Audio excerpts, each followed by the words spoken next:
Oke, Assalamualaikum warahmatullahi wabarakatuh. Mas Mbak, ini adalah Psikologi Industri pertemuan kelima. Nah, pada pertemuan kali ini yang akan kita bahas adalah terkait dengan staffing decisions atau pengambilan keputusan terkait staffing. Ya, di sini dijelaskan, in other chapters of this book, we have discussed the value of a diverse workforce, individual attributes, and their value in job success. Jadi, kita udah bahas terkait dengan tenaga kerja yang beragam, kemudian kita udah bahas juga tentang individual attributes dan bagaimana itu mempengaruhi kesuksesan pekerjaan, ya, and assessment devices such as tests. Kita juga udah membahas tentang alat-alat yang bisa mengukur kinerja. For the organization, these are tools used to make decisions about whom to hire, whom to promote, or even whom to lay off. Jadi ini hal-hal tersebut ya itu digunakan untuk membantu organisasi atau perusahaan dalam pengambilan keputusan terkait dengan perekrutan karyawan, promosi karyawan, atau bahkan pemberhentian karyawan.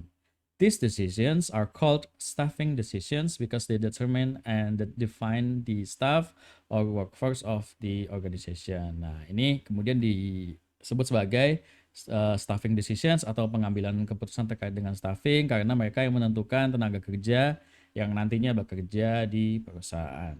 Okay, next.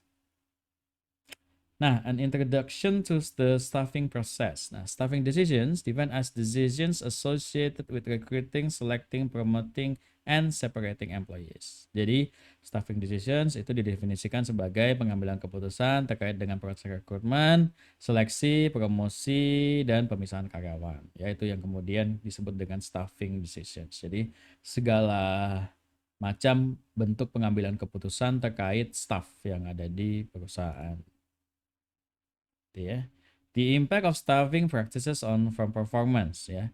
Nah, high performance work practices defined as practices that include the use of formal job analysis, selection from within for key positions, merit-based promotions, and the use of formal assessment devices for selection. Jadi ada yang disebut dengan high performance work practices, gitu ya. Jadi praktek kerja yang berperforma tinggi. Nah, praktek kerja yang berperforma tinggi ini itu didapatkan dari formal job analysis, jadi analisa terhadap hal-hal formal yang dibutuhkan oleh pekerjaannya, selection from within for key positions, jadi posisi-posisi tertentu itu diberikan kepada pihak internal daripada mempekerjakan pihak eksternal. Merit based promotions, jadi promosi yang dilakukan berdasarkan capaian dari si karyawan, and the use of formal assessment, jadi tadi penggunaan alat-alat pengukuran kinerja ya, seperti yang sudah kita bahas di pertemuan sebelumnya for selection, untuk seleksi karyawan. Nah, Huxley pada tahun 95 was able to calculate the association between high performance practices and concrete outcomes. Ya, jadi pada penelitian tahun 95 ini ditemukan bahwa terdapat hubungan antara praktek kinerja yang tinggi dan outcome yang dihasilkan oleh si karyawan tersebut. Nah, makanya kemudian kenapa ini dilakukan semuanya formal job analysis gitu ya, kemudian selection for key positions, merit based promotion, karena ternyata setelah dilakukan penelitian ditemukan bahwa ini semua itu memiliki dampak terhadap kinerja atau outcome di sini adalah kinerja ya yang dihasilkan oleh seorang karyawan. Nah, the impact of staffing practices on performance masih bahasan yang sama. Using 12 years of longitudinal data from over 350 firms, Kim and Playhard pada tahun 2014 found that selective staffing and internal training directly influence firm profit growth through their effects on the labor productivity of the firm. Jadi juga kemudian dilakukan riset selama 12 tahun bahwa selective staffing, jadi pemilihan staff yang dilakukan dengan hati-hati gitu ya, and internal training, pelatihan ya, directly influence, secara langsung mempengaruhi pertumbuhan dari profit perusahaan, karena dengan melakukan ini produktivitas tenaga kerja dari perusahaan itu meningkat. Oke, Kim and Van Idekinge tahun 2015 investigated that personality based itu adalah emotional stability, extraversion, and conscientiousness. Human capital resources have real effects on organization level outcomes. Jadi personality based ini berarti perekrutan karyawan yang dilakukan berdasarkan personalitinya itu ternyata memiliki dampak pada kinerja secara keseluruhan dari organisasinya atau perusahaannya. Makanya kemudian kenapa ada tes psikologi ketika Mas Mbak itu ngelamar kerja, ada identifikasi personality seperti apa yang Mas Mbak miliki, karena seperti yang Mas Mbak tahu sekarang itu berpengaruh terhadap kinerja secara keseluruhan dari organisasi. Ya, jadi itu korelasinya. Jadi kenapa Mas Mbak harus melakukan tes psikologi karena itu. Karena perusahaan harus tahu karakter kepribadian Mas Mbak itu seperti apa, karena itu adalah faktor penentu outcome dari perusahaan tersebut. Oke. Nah, stakeholders in the staffing process. Nah, ketika mengacu pada kegiatan staffing, maka pasti ada beberapa elemen pihak yang berkepentingan, yang sangat berkepentingan terkait dengan proses staffing ini, gitu ya, proses perekrutan karyawan, proses penentuan staff ini ya. Nah, stakeholdernya ada siapa? Di sini diberikan contoh, salah satunya ada 3 gitu ya. Ada line managers, langsung manajer atasan langsungnya ya, kemudian coworkers, rekan-rekan kerjanya, dan si applicants itu sendiri atau si pelamar itu sendiri. Nah, apa kemudian yang dibutuhkan oleh masing-masing stakeholders inilah yang kemudian diakomodasi dalam berbagai bentuk tes atau berbagai bentuk benefit bagi si pelamar gitu ya. Nah, yang diinginkan line manager biasanya adalah accurate and informative indicators of applicant potential. Jadi bagi atasan langsung perlu adanya indikator yang akurat gitu ya, indikator yang informatif terkait dengan potensi dari si karyawan ini. Jadi alat tes yang digunakan oleh perusahaan harapannya mampu memberikan informasi tersebut gitu ya, seberapa potensial sih pelamar ini gitu ya, apa yang membuat pelamar ini dikatakan potensial. Nah, semua indikator-indikatornya itu harus jelas. Nah, kemudian quick and easy to use selection process. Nah, kalau misalnya mereka kemudian terlibat langsung terkait dengan perekrutan karyawan, biasanya mereka pasti terlibat langsung ya. Biasanya mereka atasan langsung itu akan terlibat pada proses yang namanya interview dengan user. Nah, itu langsung melibatkan atasan langsungnya. Nah, itu harapannya proses seleksinya itu menggunakan alat yang cepat dan mudah gitu ya. Gitu. Jadi kemudian ditentukan sebelumnya apa saja yang harus didapatkan dari proses interview dengan user ini, itu harus bisa didapatkan dengan cepat dan dengan mudah supaya pengambilan keputusan dari atasannya itu juga lebih mudah, karena kan ketika dilakukan interview dengan user itu kan interview tidak hanya dilakukan oleh satu pelamar, bisa kemudian beberapa pelamar atau belasan pelamar. Nah, padahal pada proses interview itu jawaban masing-masing pelamar itu bisa beragam. Nah, tetapi yang diinginkan perusahaan itu adalah sebuah alat analisis gitu ya, yang mudah digunakan dan cepat gitu ya, untuk menentukan dari hasil interview dengan user itu karyawan manakah yang nantinya akan diterima di perusahaan sebagai bawahan langsungnya itu. Ya, kemudian yang ketiga adalah flexibility and accommodation of selection procedures. Jadi kalau misalnya satu prosedur tidak bisa dilakukan terhadap pelamar, sudah siap prosedur lain yang bisa dilakukan terhadap pelamar tersebut. Jadi yang bisa digunakan oleh perusahaan. Ya, kemudian perceived validity of selection process. Adanya persepsi bahwa proses seleksi yang dilakukan itu valid. Jadi tidak ada campur tangan pihak manapun terkait dengan hasil dari proses seleksinya itu. Nah, itu bagi atasan langsungnya. Nah, bagaimana kemudian coworkernya? Nah, coworkernya juga sama. Sebagai rekan kerja, mereka ingin accurate and informative indicators of applicant potential. Kenapa? Karena nantinya mereka yang akan bekerja bersama si pelamar ini, si applicants ini. Gitu. Jadi mereka harus tahu si pelamar ini bisa apa aja, gitu ya. Bagaimana kemudian keberadaan pelamar ini bisa membantu kinerja dari satu departemen secara khusus itu, atau perusahaan secara umum itu. eh, Bagaimana si pelamar ini bisa berkontribusi terhadap itu, gitu ya.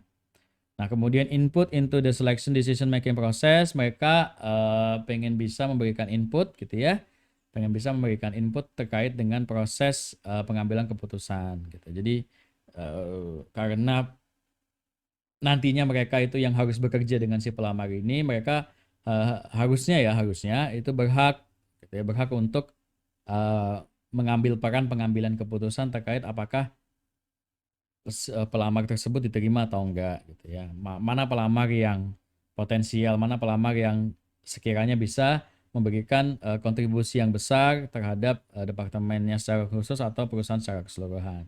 Dan juga yang terakhir, seperti halnya line manager atau atasan langsung, mereka juga menginginkan adanya validitas, gitu ya, terkait dengan proses seleksinya. Jadi proses seleksinya itu dilakukan benar-benar dan yang diterima itu memang sesuai dengan kapabilitasnya, sesuai dengan kompetensinya, dan sesuai dengan apa yang memang dibutuhkan oleh departemen tersebut dan perusahaan secara umum. Gitu ya. Nah, kemudian bagaimana bagi applicants atau bagi pelamarnya? Nah, bagi applicants yang mereka inginkan adalah appropriate hiring decisions. Jadi pengambilan keputusan terkait dengan proses perekrutan yang sesuai, gitu, yang appropriate, yang wajar. Gitu. Jadi benar-benar dilakukan secara adil, tanpa campur tangan pihak tertentu, tidak ada nepotisme, dan yang sebagainya, itu yang diharapkan oleh si pelamar kerja. Unbiased job-related selection process that gives them a chance to demonstrate their potential. Jadi semua proses rekrutmen itu dilakukan dengan sama sekali tanpa bias, gitu ya. Jadi prosesnya itu dilakukan sedemikian rupa supaya mereka memang benar-benar bisa menunjukkan potensinya ke perusahaan tersebut, gitu. Jadi makanya kemudian ada serangkaian tes itu kan, pengennya kan itu kan diberikan untuk mencari tahu bagaimana potensi karyawan. Nah, seperti halnya perusahaan, karyawan juga mau bisa menunjukkan potensinya itu tanpa ada bias sedikit pun, gitu ya. Jadi ada faktor-faktor tertentu yang membuat pelamar itu merasa tidak diperlakukan dengan tidak adil, gitu. Misalnya perusahaan itu cenderung untuk mempekerjakan mereka-mereka dari kalangan tertentu saja misalnya.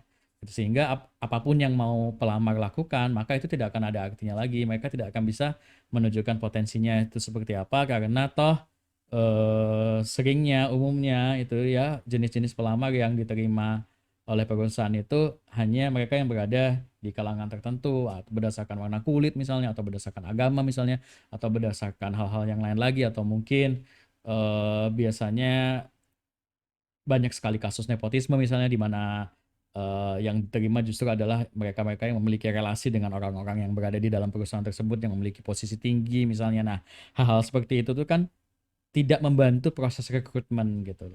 Pelamar juga tidak bisa kemudian dengan optimal menunjukkan potensinya, karena mereka tahu bahwa toh pada akhirnya yang diterima itu adalah mereka-mereka yang memiliki privilege tertentu, gitu. Nah, kemudian honest and sensitive interpersonal treatment, gitu ya. Mereka maunya ditreat secara jujur, gitu ya, ditreat dengan memikirkan hal-hal yang penting menyangkut si pelamar itu. Dan juga yang terakhir, timely and informative feedback, gitu ya. Ada umpan balik yang tepat waktu, gitu ya, tepat waktu dan juga informatif. Karena biasanya ketika perusahaan itu tidak menerima karyawan, itu biasanya harusnya itu perusahaan memberikan umpan balik, gitu ya. Kenapa sih bukan Anda yang diterima? Apa sih kurangnya Anda? Nah, itu kan diharapkan oleh pelamar, gitu. Tapi yang sering kali terjadi adalah kalau misalnya tidak tidak jadi di-hire, gitu, itu si pelamar itu tidak sama sekali dihubungi oleh perusahaan. Jadi anggapannya kalau misalnya Mas Mbak itu tidak dihubungi oleh perusahaan, ya berarti Mas Mbak nggak diterima, gitu loh. tanpa Mas Mbak tahu kenapa Mas Mbak itu nggak diterima. Jadi nggak ada feedback sama sekali. Ya, jadi itu yang diharapkan oleh pelamar ada seperti itu. Walaupun memang pada umumnya perusahaan itu tidak melakukan hal itu. Ya, langkah lebih baiknya bila nanti suatu saat Mas Mbak itu berada di perusahaan, Mas Mbak itu kemudian ditempatkan di bagian HR gitu ya. Nah, itu ada baiknya ada umpan balik terhadap karyawan yang tidak diterima di perusahaan, apalagi tidak diterima setelah melalui proses terakhir gitu ya, kayak interview atau interview dengan user. Nah, itu kan elemen-elemen pada rekrutmen yang menjadi penentu gitu. Nah, itu kalau misalnya kemudian gagal di situ, kan seyogyanya dibagi tahu kenapa gitu. Kenapa kok saya gagal gitu dalam proses interviewnya atau proses interview dengan usernya gitu ya. Oke. Nah, staffing model. Nah, modern jobs are complex gitu ya. Pekerjaan-pekerjaan modern itu kompleks gitu ya. They consist of personal, interpersonal, and technical demands. Mereka nggak hanya menuntut eh, terkait dengan personal seseorang, mereka juga menuntut kemampuan interpersonal seseorang, kemampuan seseorang berkomunikasi dengan orang lain, dan juga kemampuan teknis dari si pelamar itu. To succeed in 21st century jobs, individuals must have attributes like conscientiousness, general mental ability, communication skills, and specialized knowledge. Jadi pekerjaan itu semakin lama semakin kompleks gitu ya. Jadi tidak hanya satu posisi itu Anda diwajibkan untuk melakukan satu pekerjaan secara spesifik, tapi justru mungkin beberapa pekerjaan yang spesifik, sehingga banyak sekali yang dituntut dari seorang pelamar.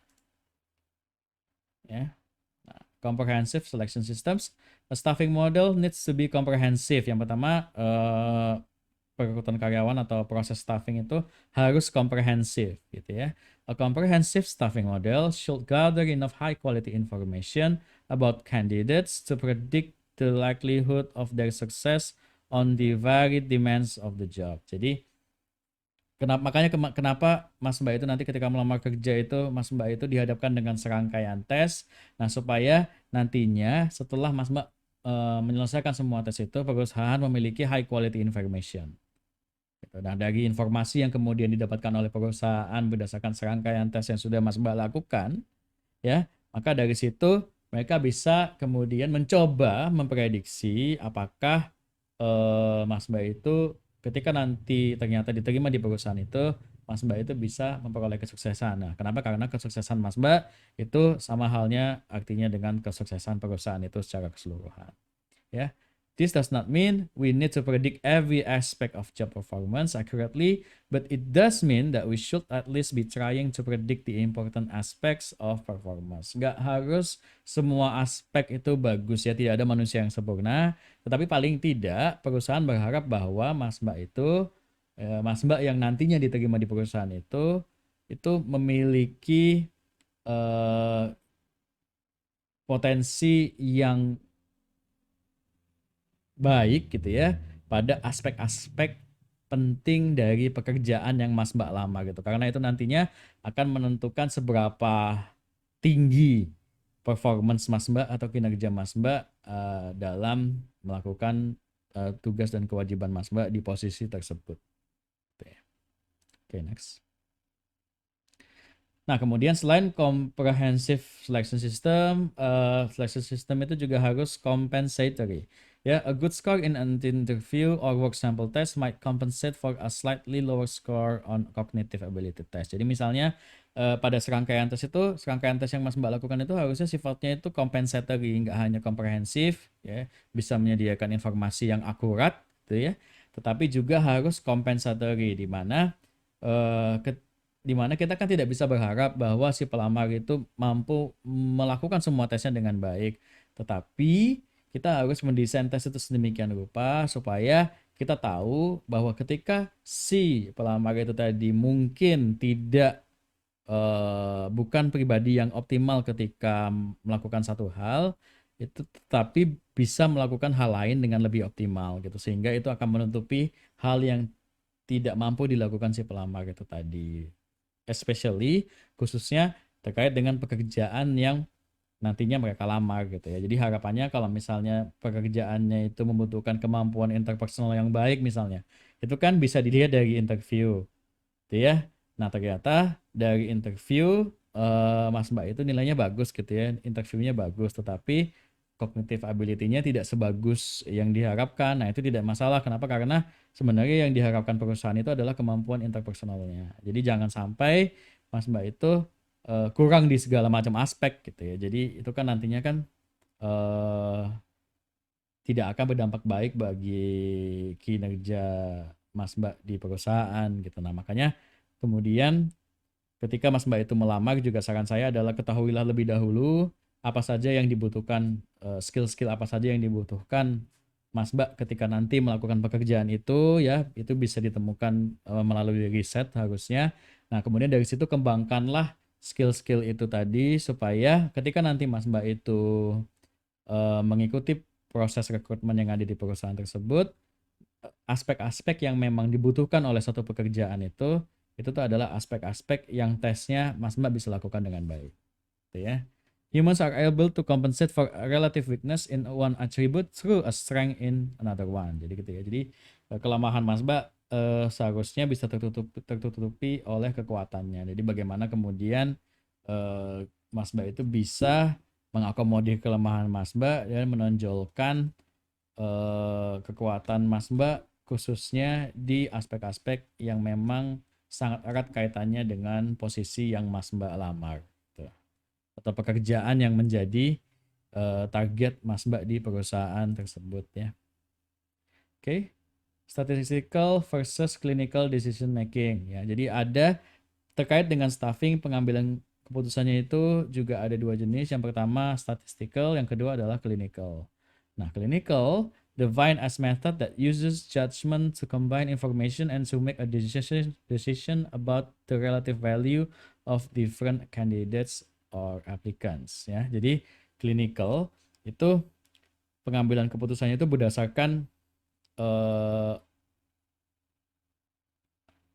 subjektivitas dari si pewawancara gitu ya, supervisornya, HR-nya gitu. Itu namanya clinical decision making. Jadi dan ini wajar gitu ya kalau pengambilan keputusannya itu berdasarkan pendapat yang subjektif, karena biasanya yang terlibat dalam proses rekrutmen itu adalah mereka-mereka yang sudah berpengalaman. Nah, ketika mereka-mereka yang sudah berpengalaman ini kemudian harus mengambil keputusan, sudah tentu itu berdasarkan pengalaman dan berdasarkan pertimbangan yang telah mereka lakukan jauh-jauh hari gitu ya.